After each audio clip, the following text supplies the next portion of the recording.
Hey, I'll tell you the things I remember. First slide, please, Fred. You don't have to see this picture very well. It's an F-16 parked on a ramp with a helmet on the canopy rail. 1 week before Desert Storm, the air campaign actually started, we were flying missions called Taco Bell. Because we'd go fly up north, up in northern Saudi Arabia, we'd practice dropping simulated bombs at night on targets in the desert to see how well the Army was camouflaging themselves against our radar, and to see if we could find them, and then just practice delivering ordnance at night so we could all get qualified in that, for those of us who didn't do it full time. And then we'd all line up, and however many airplanes we had, 6 or 8 or 10, the F-15s would do it at higher altitudes, the air-to-ground guys would do it at lower altitudes.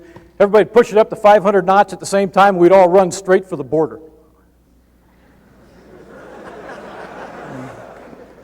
And we'd take a look through the signal intelligence gathering platforms at how the Iraqi radars and the air defense systems reacted to this. And folks would collect data on it, and that's how they helped put together the air campaign plan for the first night of the war. On this particular night, when we were done with our run for the border, we hit a post-strike tanker and started heading back to the base I was staying at, which was about an hour and 10 minutes south in the United Arab Emirates, almost 400 miles away. We got gas off the tanker, climbed up to flight level 420, about 42,000 feet, plugged it into mid afterburner because we had a full tank of gas and we could burn it up. Put the autopilot on and leaned back in that 30-degree tilt-back seat and just kind of stared at nature. And it was a gorgeous night. The moon was big and full and directly overhead, and I remember thinking, I can't believe how bright the desert moon is. And out around the horizon, something I'd never seen before and still haven't seen to this day, was a halo. A beautiful, huge white halo that went all the way around the moon, completely unbroken. And I talked to my wingman later, and he said he did the same thing I did. We just stared at that thing all the way home going, I can't believe how beautiful this is. It's one of those moments you have flying airplanes, and you don't forget. I'll never forget the halo. I also won't forget that when I landed that night, Major J.D. Collins, my assistant operations officer, met me at the bottom of the ladder and said, Boss, we lost an airplane. You can't see the name on that canopy rail, but it's Michael Chinberg. Captain Mike Chinberg had joined us only 2 weeks before that in the desert because he'd stayed back in Utah to get married. He and his wife April had been married 2 weeks when he told her he had to go to the war and join the boys, and he headed over to join us. He just finished his 3-ride local checkout, and he was on his second night ride.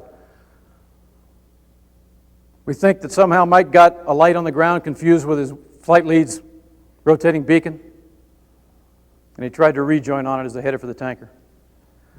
Chins hit the ground going 675 miles an hour, 60 degrees nose low, inverted, and full afterburner. He died relaxed. This is at his memorial service 2 days later. I don't think dying relaxed, go back one, Fred, please. I don't think dying relaxed was good news to his wife April when I called her and told her after we confirmed that he was in that smoking hole. Or to his mom and dad when I called them and told them. I won't forget those phone calls. And I won't forget sitting here looking at this airplane with the helmet with Chin's name on the visor cover, his name on the canopy, and his spare G-suit hanging under the wing with his crew chief saluting the jet. While the bagpipe tape of Amazing Grace played in the background, and every fighter pilot on base had these big stupid sunglasses on so nobody'd know they were bawling their eyes out. And I won't forget staring at this airplane and thinking, how many more of these are we going to have when the war starts? Next slide, Fred. The night before the war started, the squadron commanders got told by our wing commander that we were kicking it off tomorrow morning. So we gathered our squadrons together about 5 o'clock in the afternoon. We gave most of them the first briefing they'd seen of the first real mission that we were going to fly, which we'd pre-planned, but only a small group had seen it. And then I did what I thought was a really commanderly thing. I told them all to go back to their rooms, and before I'd give them a tail number in the morning, they had to hand a letter to me, to their family. And in that letter, the game plan was they shed all the emotional baggage you take with you into combat. I didn't tell my wife this. I didn't hug my daughter. I didn't do this. I didn't call my parents because the phones were shut off at this point. And I told them they didn't fly till I got that letter. which shut them all up for the first time since I'd known them. And they headed out the door, and I'm feeling pretty proud of myself and patting myself in the back when my ops officer, Lieutenant Colonel Zappo Adams, came up to me and said, "Hey, boss, what a great idea." And I nodded knowingly. And he said, "By the way, you can give me your letter before I give you your tail number in the morning." Now, if you haven't had the pleasure of sitting down and thinking about your family, this was mine at the time. Still is, they just changed sizes.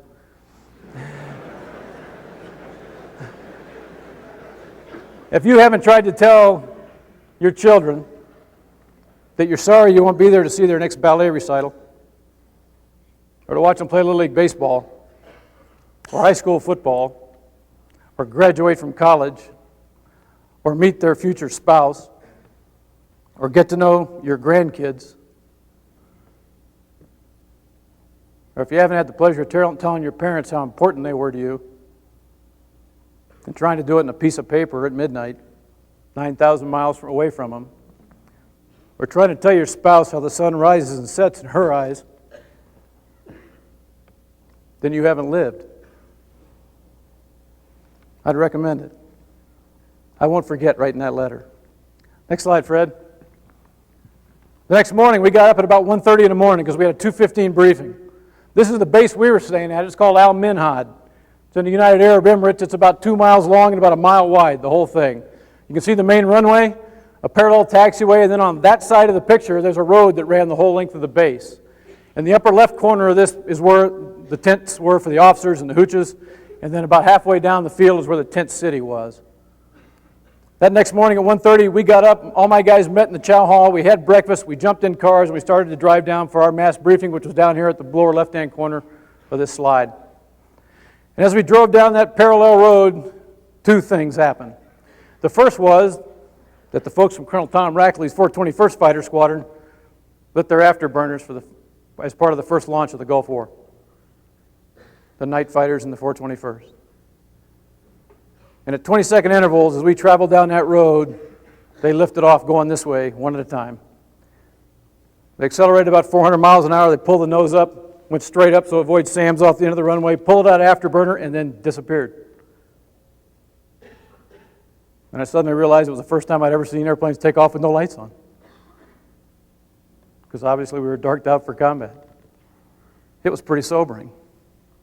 And we're halfway down this road, and one of the guys in the car with me says, "Boss, look at this." And he points out the right side of the car. Next slide, Fred. This is the tent city that was off the side of that road. That road that's at the bottom is the road we were traveling down going this way.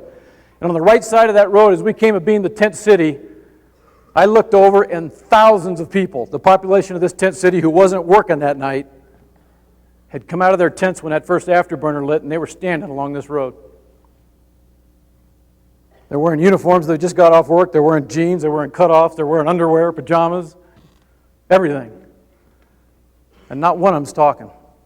They're just watching these airplanes take off because they knew what was going on.